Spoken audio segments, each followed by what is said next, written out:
Sutra teratai yang menakjubkan.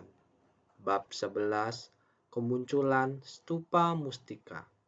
Episode 1278 dengan judul 3 kali mengubah tanah demi mengumpulkan para belahan raga.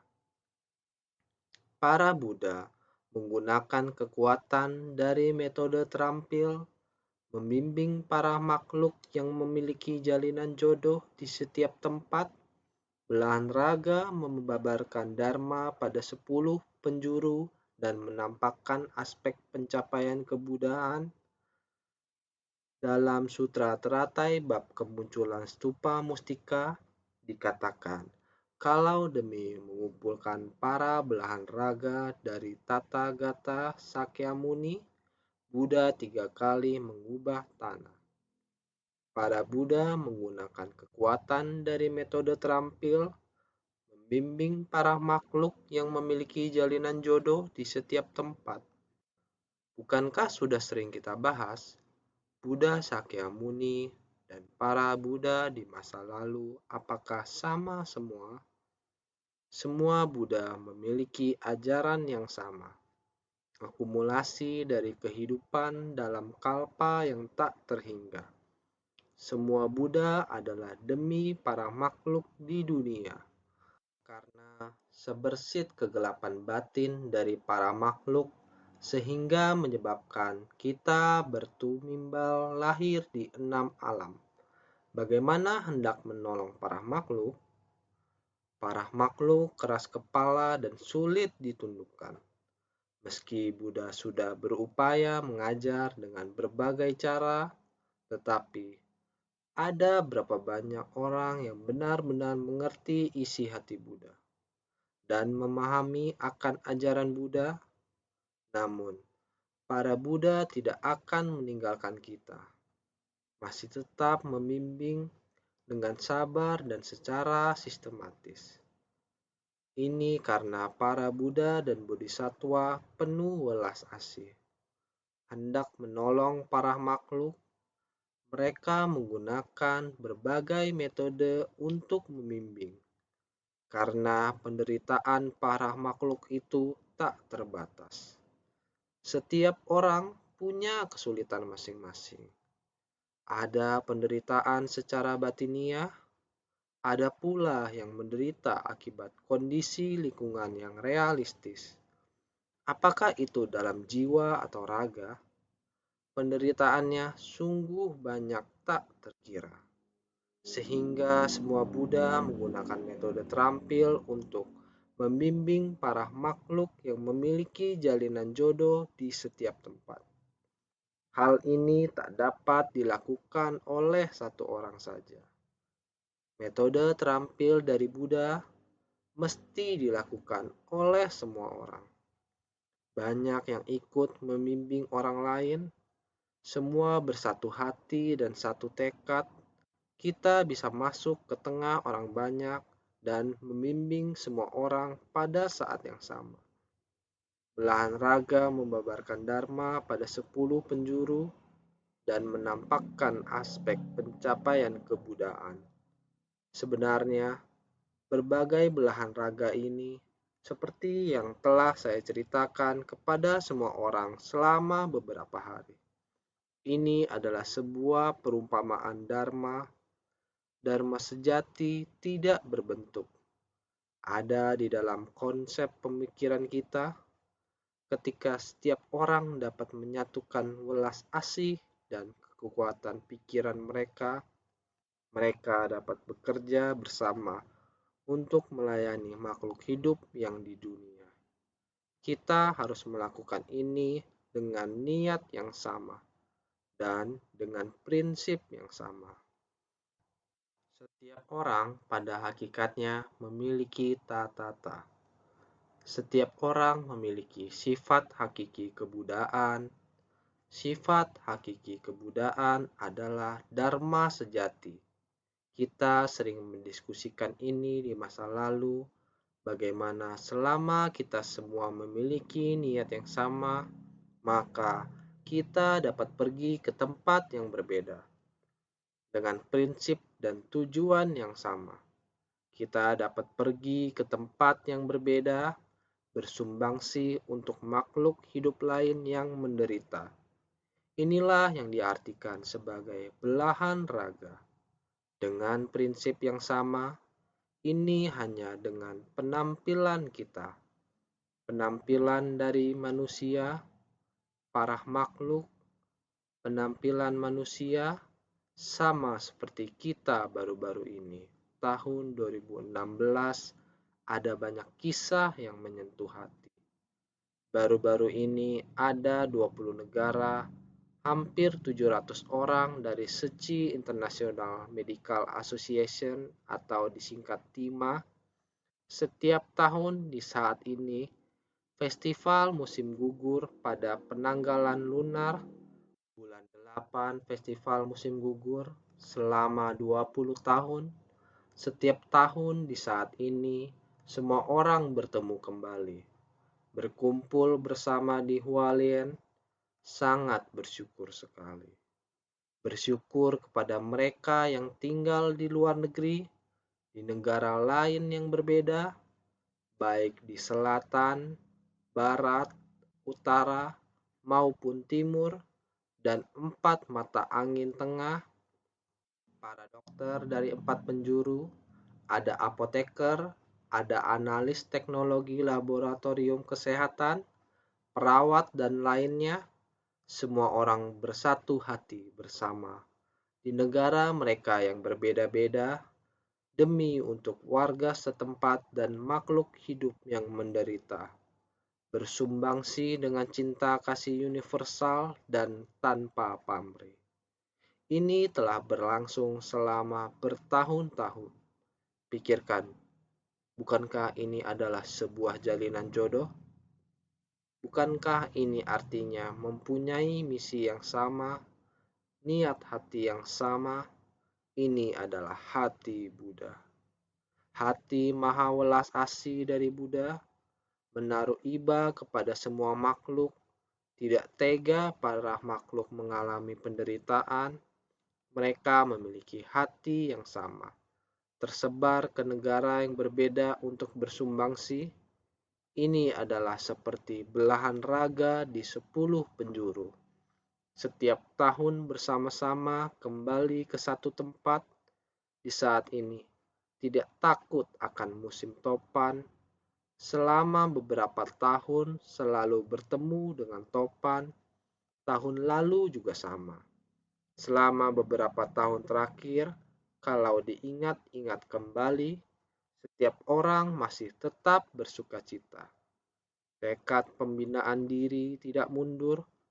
Hati Buddha, tekad guru ini tersebar luas di begitu banyak negara. Juga harus berterima kasih kepada tim tuan rumah, yaitu Taiwan. Setiap tahun di saat ini, Taiwan akan ada sekelompok besar orang. Mereka harus merencanakan, mereka harus mempersiapkan, harus berkumpul. Yang dipersiapkan adalah jika topan datang, orang-orang ini harus pulang kemari untuk membuat persiapan lebih awal. Para staf dengan orang yang pulang dari luar negeri hampir sama jumlahnya. Para dokter yang pulang hampir 700 orang. Maka harus ada hampir 700 orang ataupun digabungkan dengan orang di daerah setempat harus lebih dari 700 sampai 800 orang untuk bersama-sama berkontribusi. Ada yang bersiap-siap untuk pulang ke Hualien, masih harus mempersiapkan jumlah tenaga kerja yang sama, harus di Taipei, di tempat itu untuk bertugas menyambut. Maka saat ini semua orang telah kembali. Saat ini kembali lagi di Taoyuan juga terdapat sekitar 400 orang di tempat tersebut. Juga akan terdapat sebuah kelompok besar tuan rumah bertemu di tempat tersebut kemarin, hari ini, dan besok. Harus mengurus setiap orang dari mereka naik ke pesawat, Setiap orang kembali dengan selamat ke negaranya masing-masing. Inilah sekelompok bodhisatwa di Taiwan. Juga demikian dengan cinta kasih universal, bersungguh hati menjemput dan menyambut baik tim akomodasi, tim mobiler, mendengar turun hujan, topan, yang akan pulang untuk beristirahat, yang akan mengikuti kelas, yang akan makan. Tim komite pria kita harus demikian bersungguh hati, tidak membiarkan orang lain melalui jalan yang terjal, terinjak air, dengan segera menggunakan palet kayu untuk menatanya, sehingga tertata menjadi sebuah jalan, agar kaki mereka tidak basah. Demikian dari aula Cingsi hingga ruang makan. Mendengar bahwa mereka tidak tega para peserta terkena hujan, setiap orang memegang payung seperti garis yang tidak terputus. Tidak tega semua orang terkena hujan, mendengar paparan dari semua orang saling merasa terharu. Saya juga sempat bersyukur, baik yang kembali dari luar negeri maupun yang dari Taiwan untuk menjemput, yang datang menyambut. Semua ini adalah pertemuan Tima yang setiap tahun dapat melihat seluruh tim kelompok memiliki kesatuan hati. Bukankah semua ini belahan raga, bersama-sama menyambut para bodhisatwa yang kembali pulang dari segala penjuru dengan kesatuan hati? Sekarang sedang membahas tentang bab kemunculan stupa mustika. Bagian sutra ini bertepatan kondisi ini muncul di hadapan. Wujud ini bukanlah belahan raga seluruh penjuru, dengan satu ajaran dharma yang sama, dengan jenis ajaran dharma yang sama, dengan satu tekad yang sama. Kita berkumpul kembali pada saat yang sama. Ini seperti wujud belahan raga, ajaran kebenaran sejati semacam ini. Menerima ajaran kebenaran sejati dalam berbagai negara yang berbeda, menggunakan satu ajaran dharma yang sama. Demikianlah bersumbangsih demi semua penderitaan, semua makhluk di dunia. Inilah adalah sutra teratai, makna dari bab kemunculan stupa mustika, yaitu ajaran Buddha menyebar ke seluruh dunia, menyebar ke segala penjuru, semuanya menggunakan satu metode ajaran Dharma yang sama, stupa mustika, seperti yang telah kita bahas sebelumnya, yaitu 6 paramita dan puluhan ribu praktik, berkah dan kebijaksanaan puluhan ribu praktik, berkah puluhan ribu praktik, kebijaksanaan puluhan ribu praktik. Jadi adanya 6 paramita dan puluhan ribu praktik. Ini dengan bab kemunculan stupa mustika, ini bukanlah seperti insan seci yang biasanya bersumbangsi seperti ini, mempraktikkan 6 paramita, memupuk berkah dan kebijaksanaan secara bersamaan. Dalam 20.000 praktiknya, seperti ini di setiap negara. Sekarang berkumpul bersama, yaitu pada saat ini. Para Buddha menggunakan kekuatan dari metode terampil, membimbing para makhluk yang memiliki jalinan jodoh di setiap tempat, belahan raga membabarkan dharma pada 10 penjuru, dan menampakkan aspek pencapaian kebudaan. Dalam Sutra Teratai bab kemunculan stupa mustika dikatakan, kalau demi mengumpulkan para belahan raga dari Tathagata Sakyamuni, Buddha 3 kali mengubah tanah. Demi mengumpulkan para belahan raga dari Tathagata Sakyamuni, Karena ajaran kebenaran sejati dari Buddha Sakyamuni, prinsip kebenarannya telah tersebar dan terbuka luas. Sudah ada tersebar di setiap negara, tersebar luas, begitu banyak orang yang menerimanya. Diimplementasikan di dunia berdasarkan Dharma ini. Di saat ini akan kembali untuk berkumpul di dunia Saha, di negara Buddha Sakyamuni. Jadi harus 3 kali mengubah tanah atau bumi, mau mengubah tanah kotor menjadi tanah murni.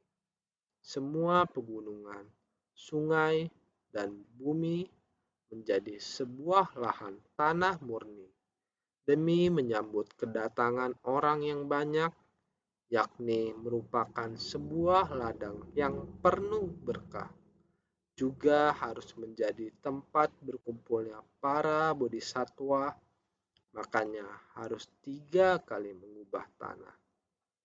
Para Buddha belahan raga dari Tathagata Sakyamuni pada 10 penjuru, masing-masing membawa serta seorang bodhisattva, datang ke puncak burung nasar untuk memberi persembahan pada stupa Prabu Taratna. Tathagata Sakyamuni lalu menggunakan kekuatan gaib untuk 3 kali mengubah tanah kotor menjadi tanah murni. Pertama kalinya mengubah dunia Saha, kedua kalinya menjelmakan 2 juta koti Nayuta kawasan, ketiga kalinya mengubah 2 juta koti Nayuta kawasan menjadi tanah suci. Dari sini disebut 3 kali mengubah tanah.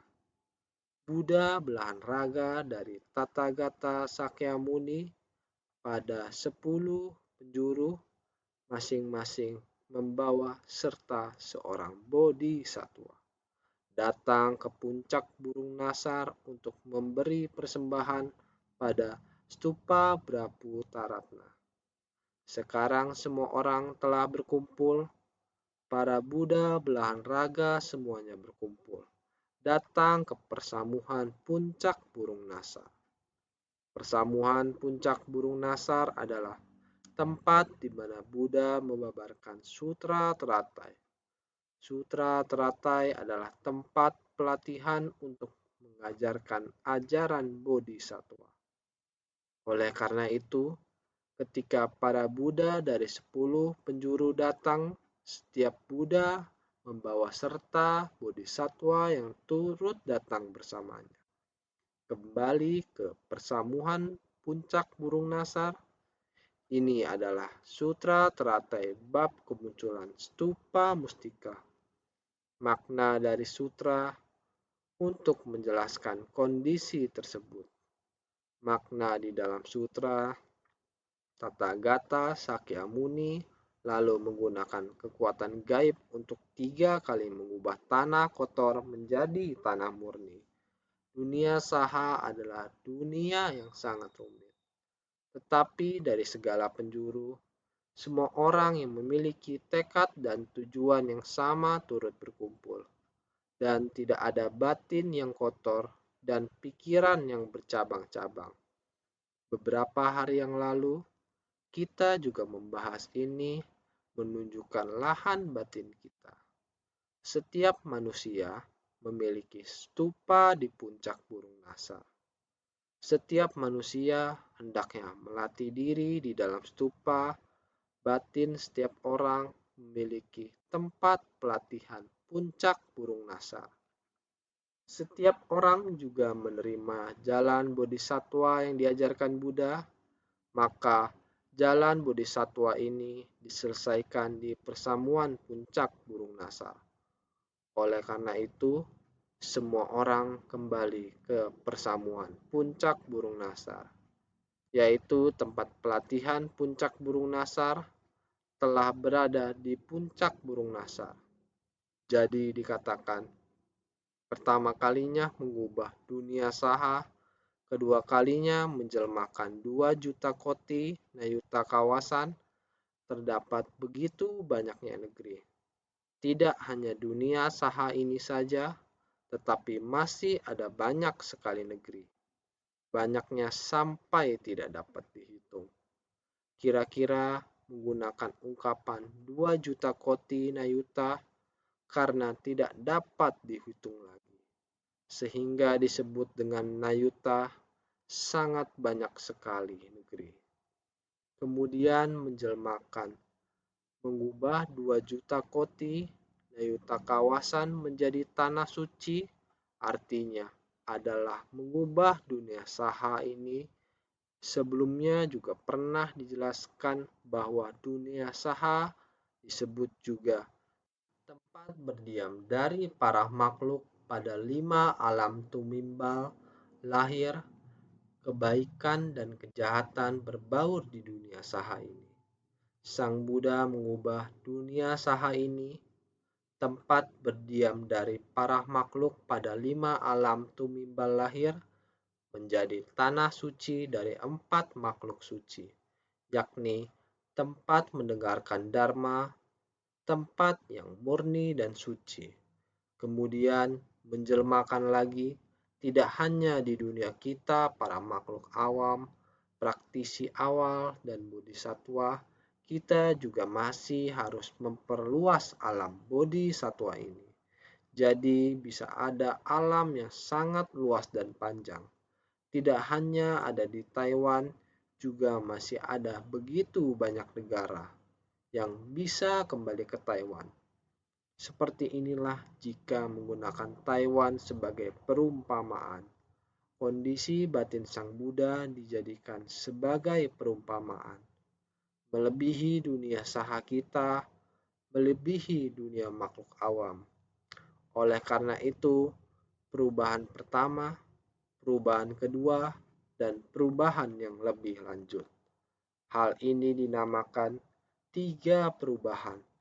Berubah menjadi tanah suci Buddha, menerangkan bahwa batin setiap insan sudah tidak memiliki pikiran yang sesat dan pikiran jahat. Pikiran semua orang sangatlah polos, semuanya memiliki pemikiran yang sama. Ini adalah batin Buddha dan batin Bodhisattva. Perihal tersebut dinamakan 3 perubahan. Sekarang semua telah kembali kepada tempat di mana batin para Buddha dan Bodhisattva disebut sebagai ketiga kalinya mengubah 2 juta koti nayuta.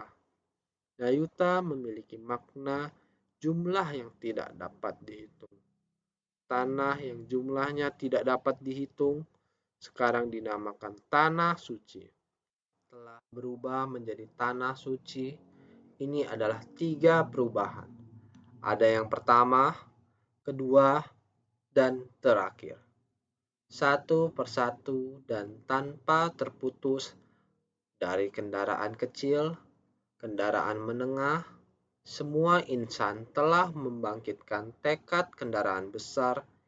Inilah yang disebut 3 perubahan. Bagian sutra sebelumnya mengatakan demikian. Pada ketika itu, masing-masing dari Buddha itu duduk dengan posisi teratai di atas singgasananya. Demikianlah terus berlanjut hingga memenuhi 3.000 maharibu dunia. Akan tetapi, para belahan raga dari Buddha Sakyamuni yang berasal satu penjuru saja belum habis tertampung. Setiap orang kembali satu demi satu, yaitu setiap orang kembali pada tempatnya. Ini yang kemarin dikatakan, Dharma dikembalikan pada tempatnya. Jadi, demikianlah terus berlanjut. Satu penjuru demikian, 4 mata angin utama dan 4 mata angin tengah, semuanya sama demikian terus berlanjut. Hingga memenuhi 3.000 maharibu dunia. Ini juga telah dijelaskan alam ibu kecil, alam ribu menengah. Maharibu dunia, 3 jenis ribu disatukan dinamakan 3.000 maharibu dunia. Ini adalah para belahan raga dari Buddha Sakyamuni yang berasal satu penjuru saja belum habis tertampung. Buddha Sakyamuni mengubah dunia saha dengan prinsip kebenaran ini diperluas sampai tidak terhitung. Dunia batin yang dijelmakan sangat banyak. Ini belum habis, terus-menerus berdatangan. Puncak burung nasar, dunia saha tidak bisa menampungnya. Naskah sutra selanjutnya berkata demikian. Pada ketika itu, Buddha Sakyamuni dikarenakan ingin menampung semua Buddha belahan raganya pada 8 penjuru, lalu mengubah 2 juta koti nayuta kawasan di masing-masing penjuru, semuanya dibuat murni. Ini Buddha Sakyamuni dikarenakan ingin menampung begitu banyak orang, para Buddha belahan raga dari negeri yang tak terhitung jumlahnya, hanya dengan menjelmakan dunia saha saja tidak cukup. Beliau mesti menjelmakan lagi lebih banyak dunia menjadi tanah murni untuk menampung para Buddha belahan raga dari 4 mata angin tengah dan segala penjuru. Ini dikarenakan agar demikian banyak orang yang datang memiliki tempat duduk. Pada ketika itu, Buddha Sakyamuni dikarenakan ingin menampung semua Buddha belahan raganya, karena ingin menampung dan mendudukkan semua Buddha ini, seperti beberapa hari ini, Aula Jingxi di Hualien sangat sibuk. Agar dapat menampung ribuan orang, asrama perlu segera dibereskan. Apakah cukup tempat dan lingkungan yang diperlukan untuk menerima banyak orang? Dibutuhkan waktu berhari-hari, sehingga perlu bersatu hati. Tempat yang diperlukan disapu dengan bersih. Percaya orang yang datang, yang melihat lingkungan tersebut akan merasa sangat bersih. Ini seperti mengubah tanah yang kotor menjadi tanah murni.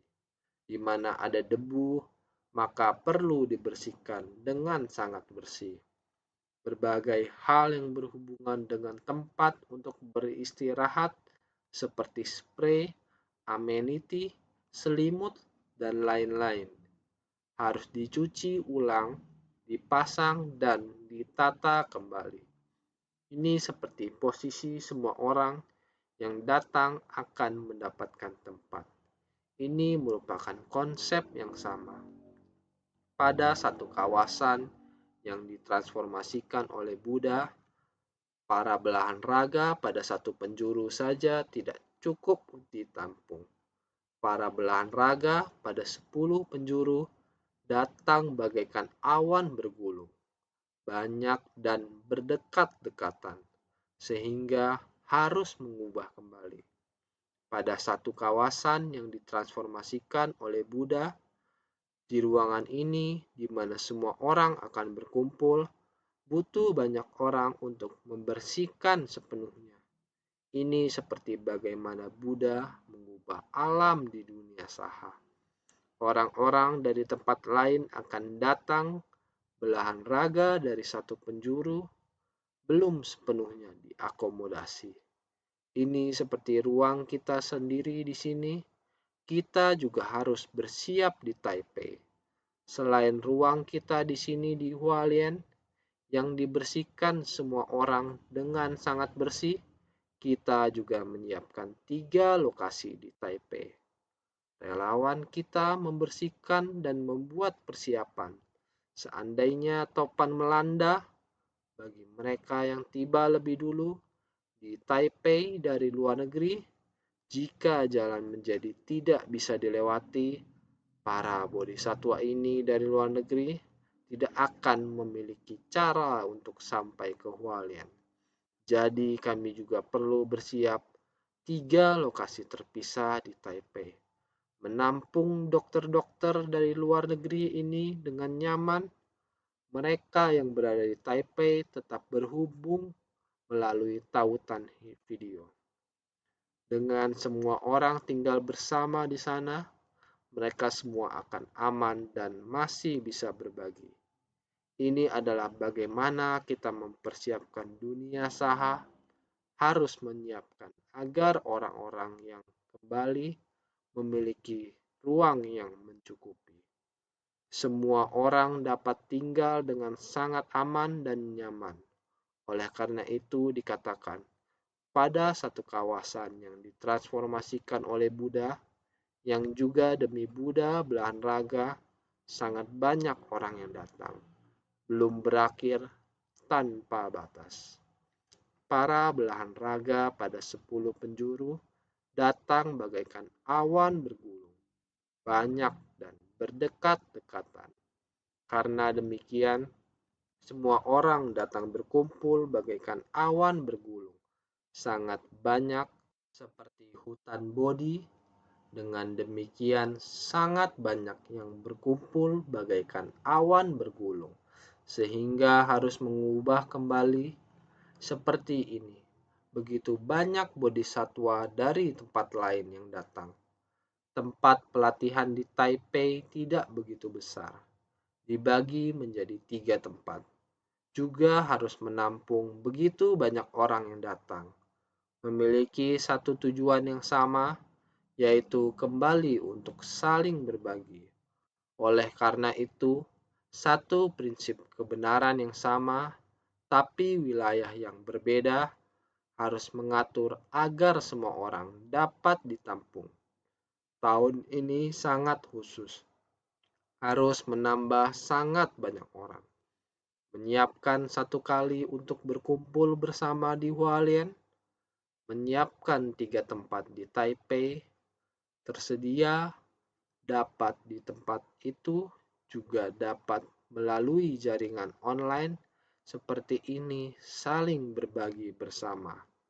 Prinsip kebenaran yang sama, yakni dibagi menjadi 4 penjuru. Bagaimana dengan Taoyuan? Mereka juga harus menyiapkan penyambutan saat tiba. Menginap di Taoyuan, sewaktu pulang juga harus menyambut ke Taoyuan. Ini meskipun di dunia saha, mau menyambut tidak terhitung banyaknya, dokter Tima yang pulang juga harus seperti ini. Satu penjuru ini harus menyiapkannya seperti ini. Oleh karena itu dikatakan bahwa jadi pada 8 penjuru lalu mengubah 2 juta koti nayuta kawasan di masing-masing penjuru, demikianlah harus mempersiapkan. Jadi semuanya dibuat murni.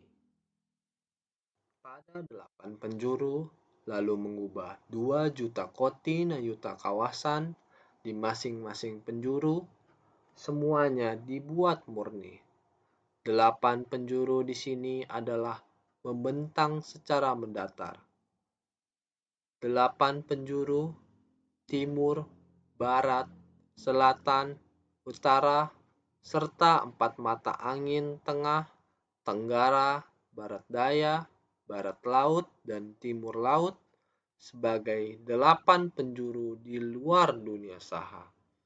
Hanya mengubah 4 mata angin utama dan 4 mata angin tengah, tidak termasuk atas dan bawah. Sebanyak 2 juta koti nayuta kawasan pada 8 penjuru, semuanya dengan cara yang sama. Keseluruhannya sebanyak 16 juta koti 3.000 maharibu dunia, 8 penjuru, mencakup 8 titik di seluruh penjuru, dinamakan 8 penjuru. Membentang secara mendatar di ruang ini mengarah ke 8 penjuru yaitu timur, barat, selatan, dan utara. Juga 4 mata angin tengah, tenggara, barat daya, barat laut, dan timur laut. Semuanya dinamakan 8 penjuru.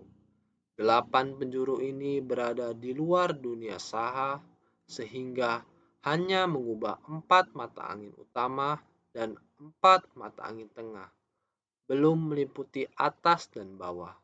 Kita sekarang hanya membicarakan tentang arah mendatar. Stupa mustika ada yang mendatar dan vertikal. Maka ketika dikatakan mendatar, artinya menyebar ke seluruh permukaan tanah, tidak termasuk atas dan bawah. Hanya di permukaan saja sudah banyak. Maka sebanyak 2 juta koti nayuna kawasan pada 8 penjuru, semuanya dengan cara yang sama. Setiap tempat, setiap Buddha belahan raga telah berbagi pikiran Buddha yang sama.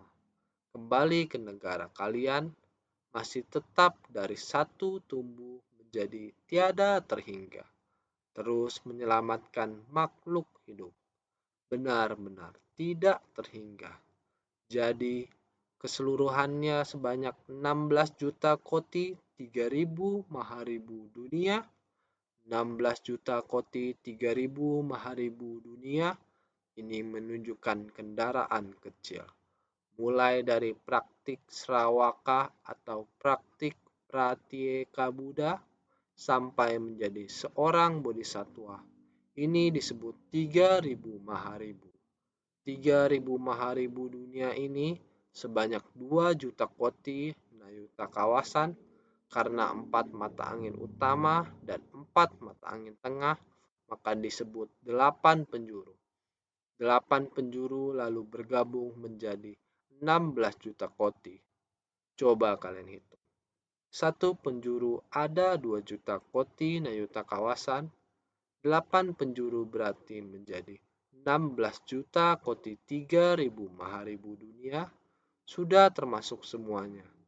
Jadi artinya adalah mulai dari kendaraan kecil berubah menjadi kendaraan sedang dan kendaraan besar bersama menapaki di jalan bodhisattva.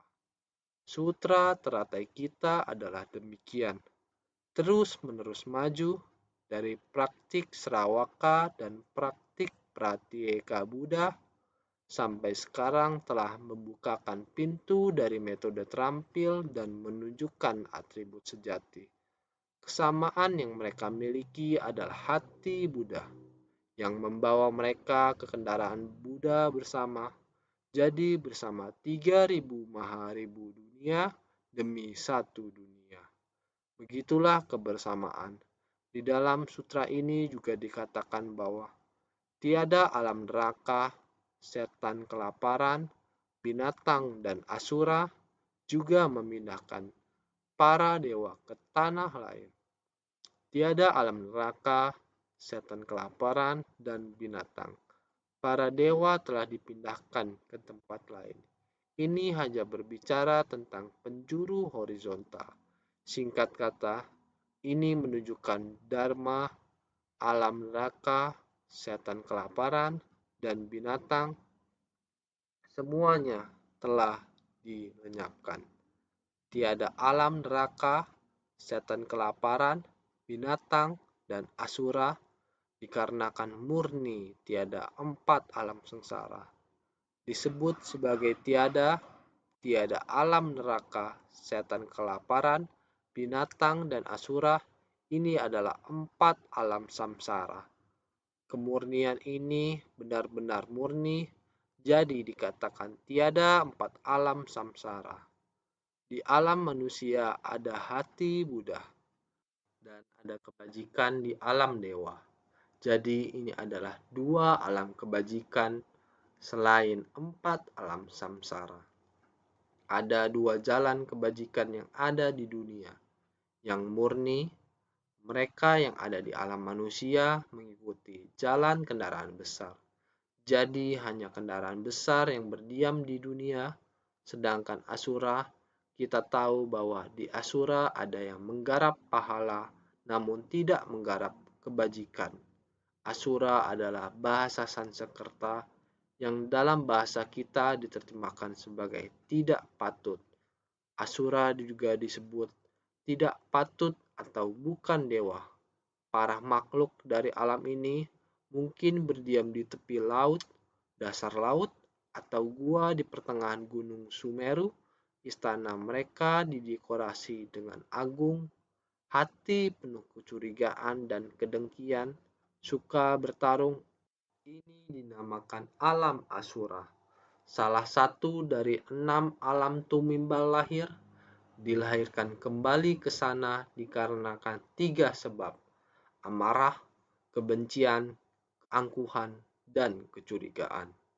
Asura sangat jelek dan pemarah. Orangnya juga jelek, namun para wanita Asura sangat cantik. Jadi para pria jelek, tapi para wanita tampil dengan sebagaimana mestinya. Namun Asura diterjemahkan sebagai tidak patut, mereka sangat jelek, atau bukan para dewa. Meskipun mereka sangat menikmati berkah, namun mereka bukan terlahir di alam surga. Di mana alam Asura berada? Mereka ada di tepi laut, di tepi pantai, atau berada di tepi yang dalam di dasar laut. Mereka tinggal di sekitar Gunung Sumeru, di gua tebing. Mereka biasanya mendiami tempat-tempat yang demikian, karena Gunung Semeru adalah demikian muncul dari dasar laut yang dalam. Jadi ini adalah tempat yang ditinggal oleh Asura. Mereka memiliki berkah, mereka juga menikmati berkah di surga. Sehingga istana mereka didekorasi dengan megah, namun batin dan sifat mereka tidak sabar dan penuh kecurigaan. Yaitu batin ini penuh dengan kecurigaan yang bajik. Mereka tidak dapat menerimanya terhadap orang bajik. Mereka juga memiliki kecurigaan terhadap dharma. Bajik juga memiliki keraguan. Ini disebut Asura. Jadi, batin mereka memiliki kecurigaan yang parah, sehingga mereka dikit-dikit berperang, yakni sangat suka berperang dan berebutan. Mereka menciptakan banyak penderitaan di dunia, dan orang yang menciptakan penderitaan ini adalah orang yang memiliki kekuatan. Zaman dulu, pertobatan Kaisar Liang mengatakan demikian. Ketika raja marah, mayat bergelimpangan hingga puluhan ribu mil. Prinsip yang sama. Ketika orang memiliki kekuasaan, jika hati mereka timbul kemarahan, maka akan menciptakan malapetaka yang sangat besar. Di alam Asura ini, batin mereka penuh dengan kecurigaan dan suka berperang, sehingga membuat umat manusia tidak dapat hidup aman dan damai.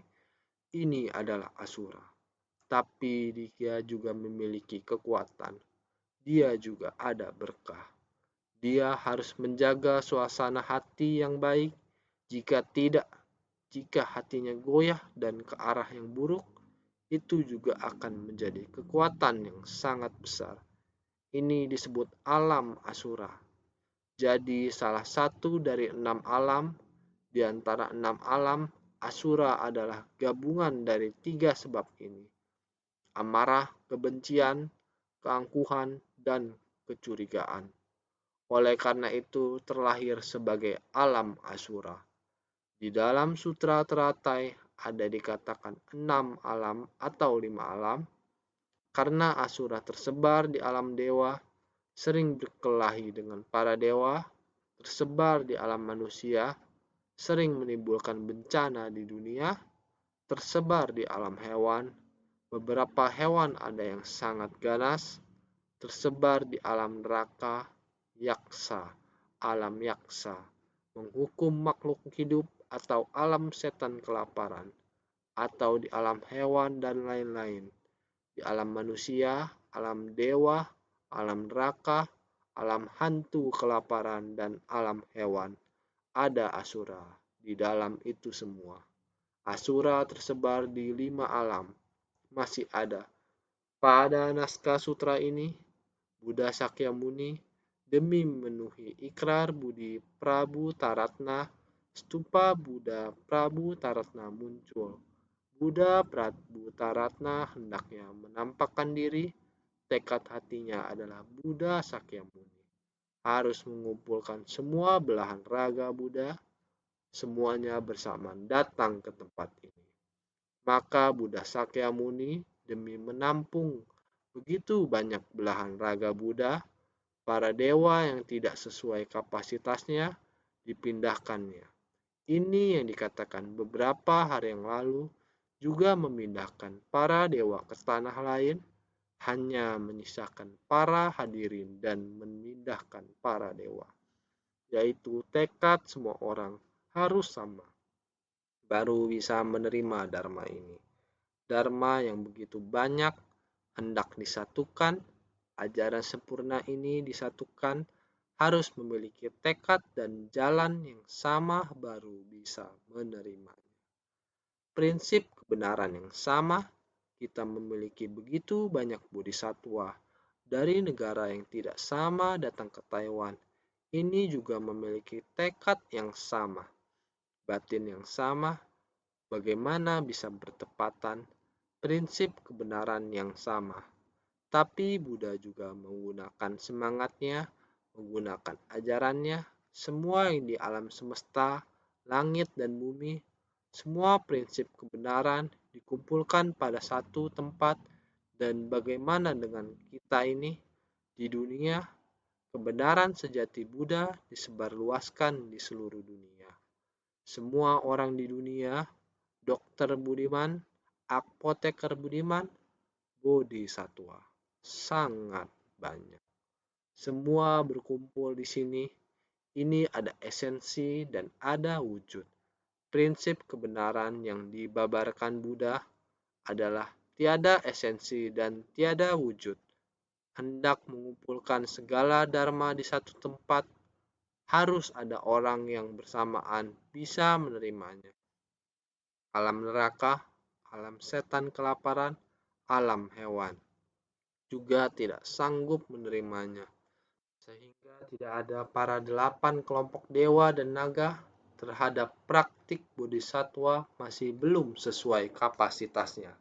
Maka dia memindahkan para dewa ke negerinya. Sehingga di persamuan ini, prinsip kebenaran ini, semua harus memiliki tekad yang sama, bersamaan menerimanya, sehingga kekuatan cinta kasih adalah prinsip kebenaran. Prinsip kebenaran adalah tiada esensi, tiada berwujud. Dharma yang dibabarkan Buddha berada di mana-mana, tidak berbeda dimanapun. Di negara manapun, arah tujuan yang tidak berbeda. 4 mata angin tengah dan segala penjuru semua bisa menerimanya. Ajaran Buddha semua sama, tergantung pada satu batin. Satu batin bisa menyebar pada para makhluk menderita yang banyak sekali, menciptakan berkah untuk mereka, bersumbangsi, mencabut penderitaan pada makhluk hidup yang banyak sekali. Kita bisa memahaminya dengan menyaksikan penderitaan, akan tahu akan berkah pada diri sendiri. Dan juga pada tengah orang yang banyak, yang penuh kerisauan, kita bisa membuka kondisi batinnya, membuatnya pikiran terbuka dan menjadi paham, mendapatkan kebijaksanaan sehingga 6 paramita, yaitu berkah tiada terhingga, adalah puluhan ribu praktik, kebijaksanaan tiada terhingga juga adalah puluhan ribu praktik. Maka 6 paramita dan puluhan ribu praktiknya memupuk berkah dan kebijaksanaan secara bersamaan. Inilah bait naskah sutra ini, mengatakan sangat banyak. Sebenarnya prinsip kebenaran adalah demikian. Sehingga harus bisa memahami prinsip kebenaran ini, perlu kita setiap orang senantiasa lebih bersungguh